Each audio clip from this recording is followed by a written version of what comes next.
Last night in Washington, something horrific happened.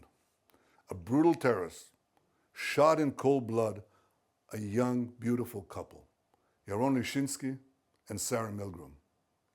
Yaron had just bought an engagement ring for Sarah. He was planning to give it to her in Jerusalem next week. They were planning to start a new and happy life together. Well, that tragically did not happen.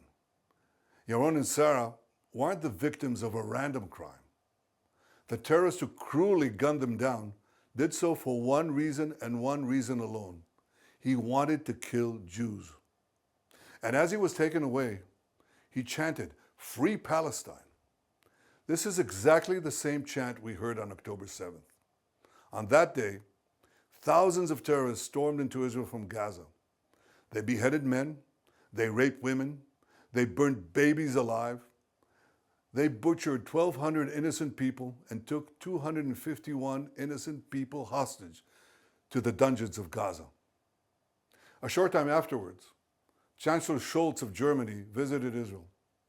And after he saw the horrors, he said to me, "These Hamas terrorists are exactly like the Nazis." He was right.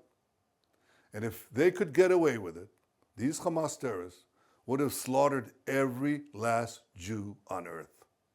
For these neo-Nazis, Free Palestine is just today's version of Heil Hitler. They don't want a Palestinian state. They want to destroy the Jewish state. They want to annihilate the Jewish people who've been in the land of Israel for 3,500 years. I could never understand how this simple truth evades the leaders of France, Britain, Canada, and others. They're now proposing to establish a Palestinian state and reward these murderers with the ultimate prize. Well, for 18 years, we had a de facto Palestinian state. It's called Gaza.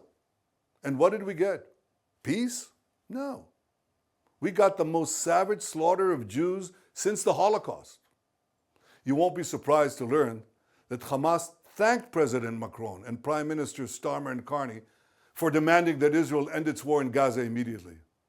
Hamas was right to thank them, because by issuing their demand, replete with a threat of sanctions against Israel, not Hamas, these three leaders effectively said they want Hamas to remain in power. They want Israel to stand down and accept that Hamas's army of mass murderers will survive, rebuild, and repeat the October 7th massacre again and again and again, because that's what Hamas has vowed to do.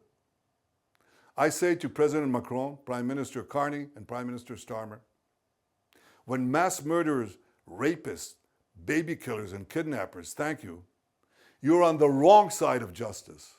You're on the wrong side of humanity, and you're on the wrong side of history. Now, these leaders may think that they're advancing peace. They're not. They're emboldening Hamas to continue fighting forever. And they give them hope to establish a second Palestinian state, from which Hamas will again seek to destroy the Jewish state. And mind you, it's not going to be a state free of Hamas. When you establish a Palestinian state, we've seen it. The radicals take over. Iran sends them in and they take over. So don't give us this talk. It'll be a peaceful Palestinian state. It won't be. But the hypocrisy doesn't stop there.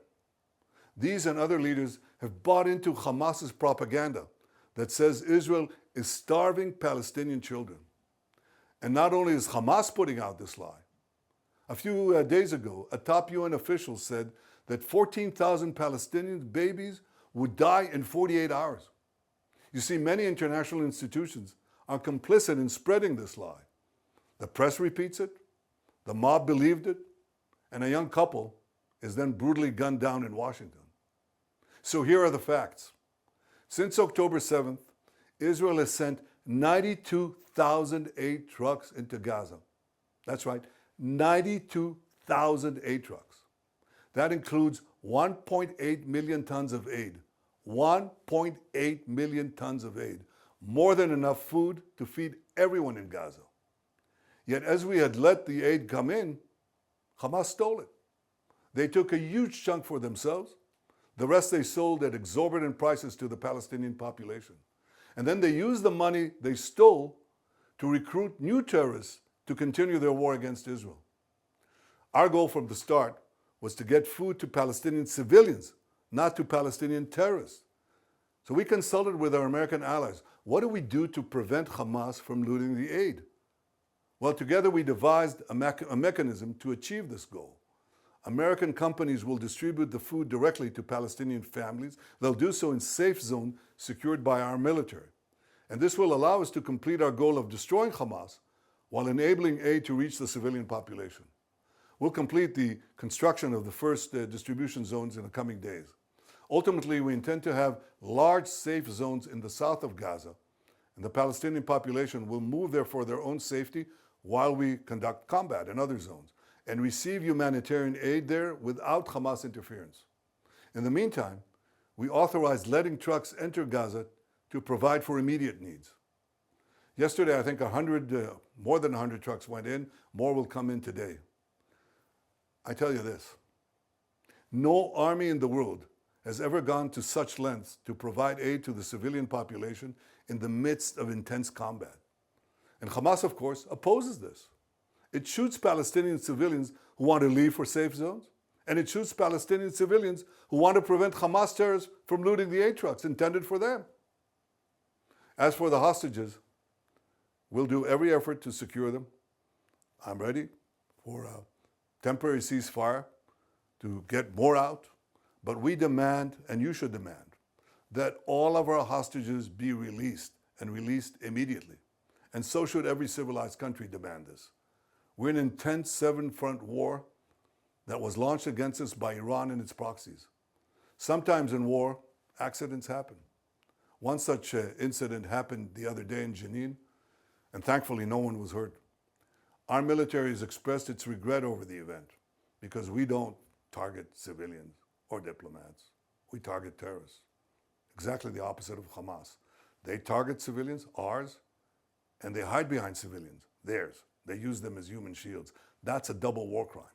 But I don't hear that coming from any one of those countries that criticize Israel. For those who say that Israel stands alone, I say we're not alone. Justice stands with us. The truth stands with us. History stands with us. And so do countless people around the world who can tell the difference between right and wrong, between good and evil. I want to thank all of them. And I especially want to thank President Trump and the American people for their forthright stand with Israel and with the Jewish people.